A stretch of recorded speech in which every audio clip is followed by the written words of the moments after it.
In today's video, I'm going to teach you how to change keyboard shortcuts on Tradingview 2025. Customizing shortcuts is one of the fastest ways to speed up your charting and stay in the zone. We'll walk through the exact menu where everything lives and how to assign combinations that make sense for your workflow, all without adding extra steps or confusion. First, open Tradingview and head to any chart. You can use a blank chart or one with your usual indicators. What matters is that you're on a charting screen, so the shortcut settings relate to what you'll actually use. On the left sidebar, click your profile icon, the avatar you use on your account. This opens a drop-down of account-related options. From that drop-down, choose Keyboard Shortcuts. This brings up the dedicated window where all shortcut management happens. Inside the Keyboard Shortcuts window, you'll see everything organized into clear sections: Chart, Indicator and Drawings, Watchlist, Screener, PineScript, Trading, and Alerts. These categories help you focus on the area you use most. For example, if you mainly annotate charts, Indicator and Drawings will likely be your home base.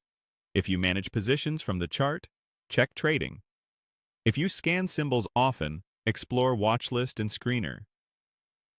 PineScript is where you'll tweak shortcuts related to coding and editor actions, and Alerts is ideal if you rely on fast alert management. Click the category that contains the action you want to change. You'll see a list of actions on the left with their current shortcuts on the right. Next, click the current shortcut next to the action you want to modify. It'll highlight and wait for your input. Now press the new key or key combination you want to assign. On Windows, you'll typically use Control with letters or numbers. On Mac OS, use Command as the primary modifier. Make sure the combination feels natural and doesn't collide with operating system shortcuts. If there's a conflict with another Tradingview action, you'll usually see a prompt, so pick something unique and memorable. A good rule is to group related tools under similar combinations to build muscle memory. Repeat this process for any other shortcuts you want to modify.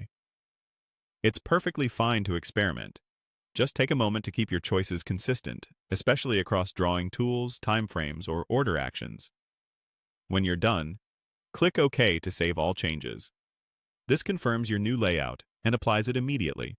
After saving, try a few of the updated shortcuts on your chart to make sure everything works the way you expect. If this video helped, please like, subscribe, and share. Thanks.